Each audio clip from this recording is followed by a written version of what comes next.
বাবা, তুমি কি আজহার চাচাকে ভয় পাও? বাবা থমথমে গলায় বললেন, ভয় পাবার প্রশ্ন আসছে কেন? আমার মনে হচ্ছে তুমি ভয় পাও। আজহার চাচা না হয়ে যদি অন্য কেউ তোমাকে কাফনের কাপড় দিত, তুমি তাকে কঠিন কিছু কথা শুনিয়ে দিতে। আমি ভদ্রতা করেছি।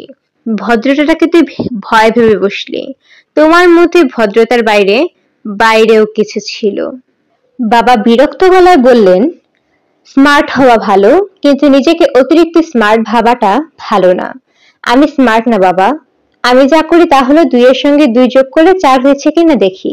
সবার বেলায় তাই হয়, কিন্তু তোমার বেলায় 2 এর সঙ্গে 2 যোগ করলেও 4 এর কিছু কম হয়। সেই কমটা কোথায় সেটা বুঝতে পারি না। তুই কি বলতে চাচ্ছিস? পরিষ্কার করে বল তো। আমি শান্ত গলায় বললাম, ভাইয়ার কাছে যে ছেলেটা এসেছে বলে তুমি আমাকে বলেছিলে, এই ছেলেটা কে? আমি কি করে জানবো সে কে? আমার ধারণা তুমি তাকে চেনো। তোর ধারণা ঠিক নয়। আমার মনে হচ্ছে আমার ধারণাটা ঠিক। আমি তাকে কিভাবে চিনব? বাবা খুব কঠিন চোখে তাকিয়ে রইলেন। আমি রওনা হলাম রান্নাঘরের দিকে। কস্তুরী বেগমকে ডেকে তুললাম, গরম ভাত রান্না করতে হবে। কস্তুরী বেগমের শাড়ির আঁচলে আলাউদ্দিনের চিরাগের একটি মিনি সাইজের দৈত্য বাস করে বলে আমার ধারণা। এই দৈত্য রান্নাবান্নার কাজ অতি নিমিষেই করে ফেলতে পারে এবং রান্নার কাজ ছাড়া সে আর কোনো কাজই করতে পারে না। আমি আমার নিজের জন্য রান্না করতে যাচ্ছি না। ভাইয়ার ঘরে যে ছেলেটি বসে আছে সে খিদে কাতর হয়ে আছে। গরম ভাত তার জন্য। অপ্রত্যাশিত ভাবে গরম ভাত পেয়ে সে অভিভূত হবে। এই মজার ঘটনাটা সে মৃত্যুর আগে পর্যন্ত মনে রাখবে এবং অনেক লোকের সঙ্গে গল্প করবে। এই ছেলে যদি বিয়ে করে তাহলে বাসর রাতে স্ত্রীর সঙ্গে গল্পের মধ্যে এই গল্পটিও করবে। তার মেয়ে যখন বড় হবে কোনো এক রাতে পিতা কন্যা ভাত খেতে বসে গল্প করবার সময় এই গল্পটা উঠে আসবে। মেয়েরা বিরক্ত গলায় বলবেন, আচ্ছা একই গল্প তুমি আর কবার করবে? বন্ধ করো তো। মেয়ে বলবে, বন্ধ করতে হবে না, আমার শুনতে খুবই ইন্টারেস্টিং লাগছে। আচ্ছা বাবা, যে মেয়ে তোমার জন্য খাবার নিয়ে এসেছিল তার নাম কি? নাম তো জানি না মা, নাম জিজ্ঞেস করা হয়নি। মেয়েটি দেখতে কেমন সেটাও বলতে পারছি না, অন্ধকার ছিল তো ভালো মতো দেখতে পাইনি। এই পর্যায়ে মেয়ের মা মহা বিরক্ত হয়ে বলবে, ওই মেয়ে মার রূপবতী ছিল। রূপবতী না হলে একই গল্প তোর বাবা 5 লক্ষ বার করে। ভাইয়া ঘরে বসে যে নিশ্চুপ গলায় গল্প করছিল সে রাতে অবশ্যই ভাইয়ার ঘরে ঘুমোবে না, সে ঘুমোবে ছাদে।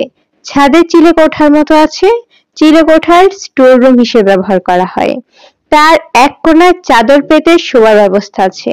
বিপজ্জনক পরিস্থিতিতে এক ছাদ থেকে লাফিয়ে অন্য ছাদে যাওয়া যায় এবং অতি দ্রুত পালিয়ে যাওয়া যায়। ভাইয়ার বন্ধুদের অনেকেই এই কাজটা অতীতে করেছে। ট্রে হাতে আমি চিলেকোঠার সামনে গিয়ে দাঁড়ালাম। খেতে বসুন। ছাদ এবং চিলেকোঠা অন্ধকার হলেও সিঁড়ির ঘরে বাতি জ্বলছে। তার আলোয় কাজ চলার মতো দেখা যাচ্ছে। চিলেকোঠায় বাতি আছে, তার সুইচ বাইরে। ইচ্ছে করলে আমি বাতি জ্বালাতে পারি। তা না করে আবারও বললাম, ভাত নিয়ে এসেছি, খেতে বসুন। 3-4 সেকেন্ড কোনো রকমের শব্দ হলো না। তারপর হামাগুড়ি দিয়ে ভাইয়ার বয়সী এক যুবক বের হয়ে এলো। তার চোখ ভর্তি বিস্ময়। আমি বললাম, আপনি কি অন্ধকারে খেতে পারবেন না বাতি জ্বালিয়ে দেব? সে কিছুই বলল না। আমি বললাম, ঘরে খাবার কিছু ছিল না। গরম ভাতের উপর ঘি দিয়ে দিয়েছি, শুকনো মরিচ ভেজে দিয়েছি, বেগুন ভাজা আছে, আর আপনার পছন্দের একটি খাবারও আছে, পাট শাক ভাজি। আমাদের বুয়ার দেশ ময়মনসিংহের ফুলপুর। সে দেশ থেকে টিন ভর্তি করে পাট শাক শুকিয়ে নিয়ে আসে। টগরের সঙ্গে আমি যখন কথা বলছিলাম তখন আপনি বাইরে দাঁড়িয়ে শুনেছিলেন? জি শুনেছিলাম। বাবার সিগারেটের প্যাকেট থেকে 2টো সিগারেট আমি নিয়ে এসেছি আপনার জন্য। Thank you. আমি যদি আপনাকে একটা অনুরোধ করি আপনি রাখবেন? অবশ্যই রাখবো। ভাইয়ার কাছে কখনো আসবেন না। ভাইয়া বোকা মানুষ, সে কোনো কিছুতে না থেকেও মহা বিপদে পড়ে যাবে। তোমাকে কথা দিচ্ছি আর কখনো এ বাড়িতে আমি আসবো না। আপনি খাওয়া শুরু করুন। আপনার খাওয়া শেষ না হওয়া পর্যন্ত আমি থাকবো। কেউ খুব আগ্রহ করে ভাত খাচ্ছে, এই দৃশ্য দেখতে আমার খুব ভালো লাগে। হাত ধোয়ার পানি এনেছি, নিন হাত ধুন। ভাইয়ার এই বন্ধুর নাম আমি জানি না, আগে দেখেছি কিনা তা মনে করতে পারছি না। সে হাত ধুয়ে খেতে বসেছে। ভাতের ডলা মাখিয়ে মুখে দিতে গিয়ে নামিয়ে রেখে আমার দিকে তাকালো। আমি বললাম, আরাম করে খান তো। সে খুবই তৃপ্তির সঙ্গে খাচ্ছে। একজন ক্ষুধার্ত মানুষ খুব তৃপ্তি নিয়ে খাচ্ছে, এই দৃশ্য জগতের মধুর দৃশ্যের একটি। কার যেন কথা, বাবাকে জিজ্ঞাসা করতে হবে। কথাটা বাবার কাছ থেকেই শুনেছিলাম। প্রথম ক্লাস সকাল 9:30। এই ক্লাসটায় আমি রোজ লেট করি এবং রোজই ভাবি আজ থেকে ক্লাস শুরু হবার 10 মিনিট আগে ইউনিভার্সিটিতে চলে যাব। ফজলু মিয়ার ক্যান্টিনে কফি খাবো। ফজলু মিয়ার ক্যান্টিনের কফি এমন কিছু আহামরি কফি না, তবে খুব তাড়াহুড়া করে খেলে অসাধারণ লাগে। ক্লাস শুরু হয়ে গেছে, এক্ষুনি ক্লাসে ঢুকতে হবে, অথচ হাতে মগ ভর্তি কফি। তখন কফিটা লাগে অসাধারণ। আমি গাড়িতে উঠতে যাব, দোতলার বারান্দা থেকে মা হাত ইশারায় ডাকলেন। খুবই ব্যস্ত ভঙ্গি, মনে হচ্ছে ভয়ঙ্কর কোনো দুর্ঘটনা বাসায় ঘটে গেছে। আমি গাড়ি থেকে নামলাম, আবার দোতলায় উঠলাম। মা বললেন, যাচ্ছিস কোথায়? এ ধরনের প্রশ্নের কোনো মানে হয়? মা জানে আমি কোথায় যাচ্ছি। সকাল 9টায় তাড়াহুড়া করে ঘর থেকে বের হচ্ছি, উদ্দেশ্য তো একটাই, তাই না? ইউনিভার্সিটিতে যাচ্ছি মা। আজ না গেলে হয় না?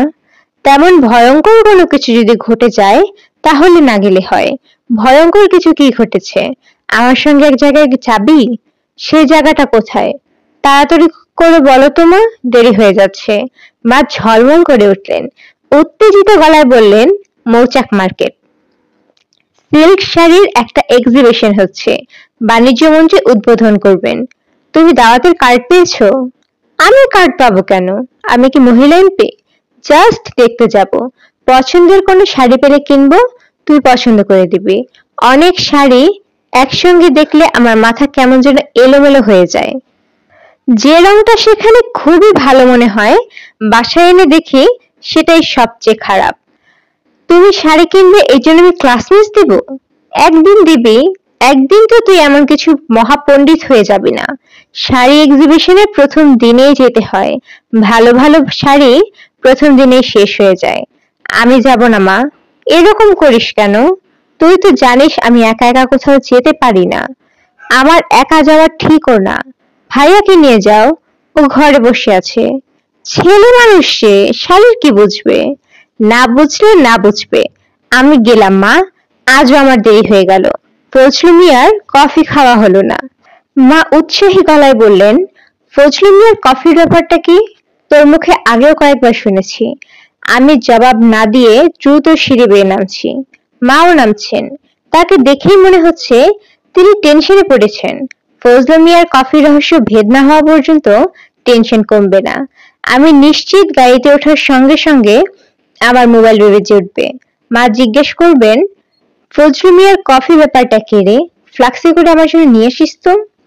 মোবাইল টেলিফোনের ঝামেলা ক্লাসের মধ্যেও চলতে থাকবে। মা যদি শেষ পর্যন্ত শাড়ির এক্সিবিশনে যান, তাহলে সেখান থেকে সাজেশন চেয়ে টেলিফোন আসবে।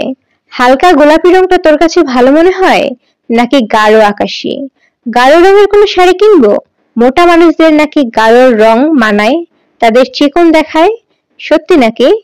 যথারীতি আজও ক্লাসে দেরি হলো। নতুন একজন টিচার এসেছেন। রোল কল শুরু হয়েছে। তিনি ডাকলেন, রোল 15।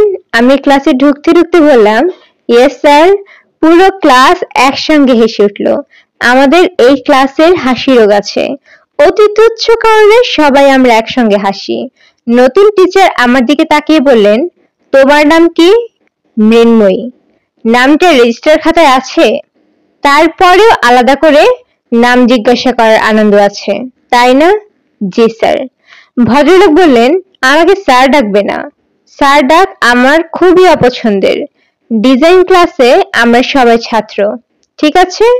জি ঠিক আছে। যাও বসো। তুমি বসার পর ক্লাস শুরু হবে। আমি ফরিদার দিকে এগোচ্ছি। ফরিদার পাশের চেয়ারটা আমার, সবসময় সেখানেই বসি। কিছু একটা সমস্যা মনে হয়েছে। সবাই তাকিয়ে আছে আমার দিকে। একজন ছাত্রী সামান্য দেরি করে ক্লাসে এসেছে। সে তার জন্য নির্দিষ্ট করা চেয়ারটাতে বসতে যাচ্ছে, এটা এমন কোনো দৃশ্য নয় যে দম বন্ধ করে তাকিয়ে থাকতে হবে। এটা তো আলফ্রেড হিচককের ছবির সেট না। আর্কিটেকচার বিভাগের 4th সেমিস্টারের ডিজাইন ক্লাস। নতুন টিচার যদি তাকিয়ে আছেন, সেটা ওনার দিকে না তাকিয়েও বুঝতে পারছি। মেয়েদের মাথার পেছনে 6টা অদৃশ্য চোখ থাকে। কোনো পুরুষ যদি পেছন থেকে তার দিকে তাকায়, তাহলে সে অদৃশ্য চোখ দিয়ে দেখতে পায়। মৃন্ময়ী, জি। তুমি কি সবসময় এই চেয়ারটায় বসো? জি। আজ প্রথম দিন, কাজেই আমি কিছু বলছি না। সবাই আজ তাদের পছন্দের জায়গায় বসবে। কাল থেকে এই নিয়ম থাকবে না। একই চেয়ারে কেউ দ্বিতীয় দিন বসবে না। মানুষ কন্ডিশনাল হতে পছন্দ করে। খাবার টেবিলে দেখবে প্রত্যেকের জন্য জায়গা ঠিক আছে। এই চেয়ারটা মার, এই চেয়ারটা বড় মেয়ের। খেতে বসলে ওই চেয়ার ছাড়া অন্য কেউ সেই চেয়ারে বসবে না। মানুষ খুবই স্বাধীন প্রাণী, কিন্তু অদ্ভুত কারণে সে ভালোবেসে শেকল পরে থাকতে পছন্দ করে। আমরা যারা ডিজাইন ক্লাসের ছাত্র, তাদেরকে শেকল ভাঙতে হবে সবার আগে। মৃন্ময়ী, কি বলছি বুঝতে পারছো? পারছি স্যার। আগে একবার বলেছি, আবারও বলি, আমাকে স্যার ডাকবে না। ফরিদা উঠে দাঁড়িয়ে বলল, স্যার না ডাকলে আপনাকে ডাকবোটা কি? নাম ধরে ডাকবে। আমার নাম কাউসার। বোর্ডে লিখে দিচ্ছি। ভদ্রলোক বোর্ডের কাছে গিয়ে বড় করে লিখলেন COW-SIR। আমি ছোট্ট নিঃশ্বাস ফেললাম। ভদ্রলোক তাকিয়ে আছে আমার দিকে। নামের বিচিত্র বানান দিয়ে তিনি কি সবাইকে অভিভূত করতে চাইছেন? নাম নিয়ে এই রসিকতা তৈরি করতে তার নিশ্চয়ই বেশ কষ্ট করতে হয়েছে। এই ধরনের রসিকতায় নিশ্চয়ই অতীতে অনেক মজা পেয়েছে। আমি পাচ্ছি না। আমার বিরক্ত লাগছে। আচ্ছা, আমি কি আমার নাম দিয়ে এরকম কিছু করতে পারি? মৃন্ময়কে কি লেখা যেতে পারে? Mister Inmoy, IMRINMOYE। সব জায়গায় একটা করে স্পেস জুড়ে গেছে, তাতে কিছু লাভ হয়নি। নামের আগে শুধুমাত্র MR চলে এসেছে, এটুকুই লাভ। ভদ্রলোকের বয়স কত হবে? 35 কিংবা তার চেয়ে কম। পাঁচিল শালের রঙে ভর্তি শার্ট পরে আছেন। ডান হাতে লাল রঙের ব্যান্ড জাতীয় কিছু। পাঙ্কু বলতে পারলে ভালো হতো, তা বলা যাবে না। ভদ্রলোকের PhD ডিগ্রি আছে, আমাদেরকে জানানো হয়েছে। অসম্ভব মেধাবী একজন টিচার জয়েন করেছেন। তিনি ডিজাইন ক্লাস নেবেন। বড়লোকের ফেলটুস ছেলে যাতে হাতে লাল ব্যান্ড পরলে পাঙ্কু হয়ে যায়, কিন্তু PhD ওয়ালি অসম্ভব মেধাবী কেউ করলে তা কি হন? সহজ সাধারণ কিছু পরে থাকলে তাকে অনেক সুন্দর লাগতো। আমার ধারণা, ভদ্রলোক যদি কালো প্যান্টের উপর হালকা হলুদ পাঞ্জাবি পরতেন, তাকে অনেক বেশি মানাতো। ফরিদা ফিসফিস করে বলল, এই লোক নাকি দারুণ ব্রিলিয়েন্ট। আমেরিকান ইউনিভার্সিটি থেকে রেকর্ড নাম্বার পেয়ে পাশ করেছে, কিন্তু নিজের নাম নিয়ে কি ছাগলামি করছে দেখেছিস? আমাদের স্কুলের ছাত্র ভাবছে কিনা কে জানে। যখন ধরা খাবে তখন টের পাবে। ভদ্রলোক ফরিদার দিকে তাকিয়ে বললেন, তুমি মনে হয় আমাকে নিয়ে মাছ করছো। ফরিদা মুখ শুকনো করে বলল, মাছ করছি মানে কি স্যার? মাছ করছি মানে ফিস করছো। তুমি আমাকে নিয়ে ফিস করছো। যাই হোক, ভালো করে লক্ষ্য করো। তোমাদের একটা প্রজেক্ট জমা দেওয়ার কথা ছিল, টেবিল ল্যাম্প। তোমার প্রজেক্ট এনেছো? ফরিদা বলল, আমি ছাড়া সবাই এনেছে। তুমি আনোনি কেন? আমি কখনোই সময় মতো কোনো প্রজেক্ট জমা দিতে পারি না। কোনো সমস্যা নেই, তোমার যখন প্রজেক্ট জমা দিতে ইচ্ছে করবে তখনই জমা দেবে। এতে নাম্বার কাটা যাবে না। আমার ক্লাসে নাম্বার কাটা যাওয়ার মতো কোনো সিস্টেম নেই। আর আমার ক্লাসে দাঁড়িয়ে প্রশ্নের জবাব দেবার কিছু নেই। প্রজেক্ট জমা নেওয়া শুরু করার আগে কিছুক্ষণ গল্প করলে কেমন হয়? ফরিদা বলল, ভালো হয় স্যার। কাউসার বলল, একটু আগেই বলেছি আমাকে স্যার ডাকা যাবে না। আমি প্রশ্নটা আবার করছি, প্রজেক্ট জমা নেওয়া শুরু করার আগে কিছুক্ষণ গল্প করলে কেমন হয়? ফরিদা বলল, ভালো হয় ভাইয়া। আমরা সবাই হেসে উঠলাম। আমার মনে হচ্ছে এই ভদ্রলোক নিজেকে ইন্টারেস্টিং প্রমাণ করার প্রাণপণ চেষ্টা করছেন। এক্ষুনি হয়তো পকেট থেকে কয়েন বের করে কয়েন ভ্যানিশের একটা ম্যাজিক দেখাবেন। ক্লাসের ফাঁকে ফাঁকে যোগ বলে সবাইকে হাসাবেন, কিছু যোগ থাকবে মোটামুটি অশ্লীল, এবং তিনি যে মহাজ্ঞানী এই ব্যাপারটা বোঝানোর জন্য কঠিন কঠিন সব তত্ত্ব কথা বলবেন। সদ্য আমেরিকা ফেরত শিক্ষকরা আমেরিকান শিক্ষকদের কাছ থেকে অনেক ফাজলামি শিখে আসে। সেই জিনিস যে বাংলাদেশে চলে না এই ব্যাপারটা তারা বুঝতে পারে না। আমার মনে হয় কিছুদিন পরেই সে এই ব্যাপারটা বুঝে যাবে। কিছুদিন আমেরিকান ফাজলামি করে ঠান্ডা হয়ে যাবে। আমি নিশ্চিত এই ভদ্রলোক 2-3 মাসের মধ্যেই বদলাবেন এবং সময় মতো প্রজেক্ট জমা না দেওয়ার জন্য নাম্বার কাটা শুরু করবেন। আচ্ছা বলো, সুন্দর এই ব্যাপারটা কি? কিছু কিছু বস্তু দেখে আমরা বলি সুন্দর। কেন বলি? এই ছেলে নারিকেলের মালা দিয়ে একটি টেবিল ল্যাম্প বানিয়েছে, আমরা বললাম সুন্দর। কেন বললাম? কেউ জবাব দিল না। ভদ্রলোক বললেন, সুন্দর অসুন্দরের প্রভেদটা আমরা কিভাবে করি? এবারে সবাই চুপ করে রইল। ভদ্রলোক 3টা ফুল স্কেপ কাগজ দলা করে 3টা বলের মতো বানালেন। 3টা 3 ধরনের বল। তিনি টেবিলের উপর 3টি বল রেখে বললেন, টেবিলের উপর 3টা বল দেখতে পাচ্ছ? 3টা বলের মধ্যে একটা অনেক সুন্দর লাগছে, বলটি দেখি কোনটা? বেশ কয়েকজন ছাত্র একসঙ্গে বলল, মাঝেরটা। ভদ্রলোক বললেন, এখন দেখো কি করে। বলগুলোর উপর আমি আলো ফেলবো। আলো এমন ভাবে ফেলা হবে যে মাঝের বলটা আর সুন্দর লাগবে না। আমি অবাক হয়েই দেখলাম ভদ্রলোকের কথা ভুল না। মাঝখানের বলটা এখন আর সুন্দর লাগছে না, বরং প্রথম বলটা সুন্দর লাগছে। ভদ্রলোক মাথার চুল ঝাঁকিয়ে বললেন, এখন বলো দেখি সুন্দর কি? Define beauty. মৃন্ময়ী, তুমি বলো সুন্দর কি? আমি চুপ করে আছি। সুন্দর অসুন্দরের কচকচানিতে যেতে চাচ্ছি না। তাছাড়া আমার মোবাইল বাজতে শুরু করেছে। মা টেলিফোন করেছেন, হয়তো শাড়ি বিষয়ে কিছু বলবেন। সিল্ক এক্সিবিশনে মা যাবেন না? তা হতেই পারে না। আমি মোবাইল অফ করে দিলাম। মৃন্ময়ী, চুপ করে আছো কেন? বলো সুন্দর কি? উঠে দাঁড়াতে হবে না, বসে বসে বলো। মোবাইলে মনে হয় কেউ একজন তোমাকে টেলিফোন করছে। নাম্বারটা দেখে রাখো, আমার প্রশ্নের জবাব দিয়ে কল ব্যাক করো। আমি বললাম, যা দেখতে ভালো লাগে তাই সুন্দর। তুমি বলতে চাচ্ছ যা দেখে চোখ আরাম পায় তাই সুন্দর। জি, তার মানে হলো চোখ সবসময় আরাম পায় না, সবসময় একটা কষ্টের মধ্যে থাকে। মাঝে মাঝে সে আরাম পায়। যা দেখে আরাম পায় তাকে সুন্দর বলে। এই তো। আমি বুঝতে পারছি না, একটু কনফিউজড বোধ করছি। কনফিউজড বোধ করলে লজ্জা পাওয়ার কিছু নেই। সৌন্দর্যের ব্যাখ্যার ব্যাপারে অনেক বিখ্যাত মানুষই কনফিউজড বোধ করেছেন। নোবেল পুরস্কার পাবার পর রবীন্দ্রনাথ ঠাকুর গিয়েছিলেন আইনস্টাইনের সঙ্গে দেখা করার জন্য। আইনস্টাইন হঠাৎ তাকে প্রশ্ন করলেন, সৌন্দর্যের ব্যাখ্যা কি? রবীন্দ্রনাথকে থমকে যেতে হয়েছিল।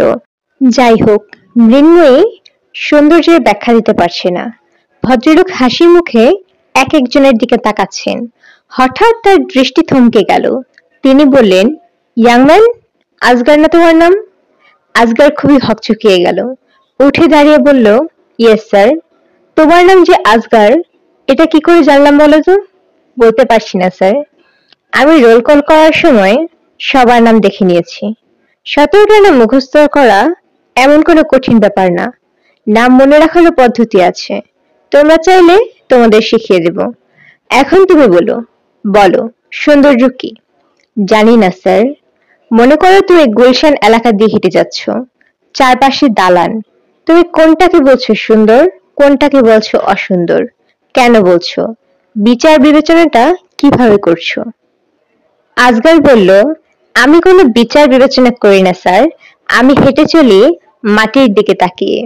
হাঁটার সময় সবসময় চোখ থাকে মাটির দিকে। ক্লাসের সবাই হেসে উঠল। সবচেয়ে বেশি হাসলেন কাউসার সাহেব। হাসি থামিয়ে বললেন, ভালো আর্কিটেক্ট হওয়ার সম্ভাবনা তোমার সবচেয়ে বেশি। যারা সারাক্ষণ সুন্দর সুন্দর নিয়ে চিন্তা ভাবনা করে তারা আসল কাজ করতে পারে না। যেমন ধরো আমি যে কটা ডিজাইনই করেছি তার সবকটাই অতি নিম্নমানের। যাই হোক, এসব মূল বক্তব্যে ফিরে যাই। সৌন্দর্য সম্পর্কে আমরা নিজের ব্যাখ্যাটা বলি। খাতা খুলবে না, আমি যা বলবো শুধু শুনে যাবে, খাতায় নোট করবে না। আমার নিজের ধারণা, জীবন্ত কিছু মানেই সুন্দর। জড়বস্তুকে তখনই সুন্দর মনে হবে যখন মনে হবে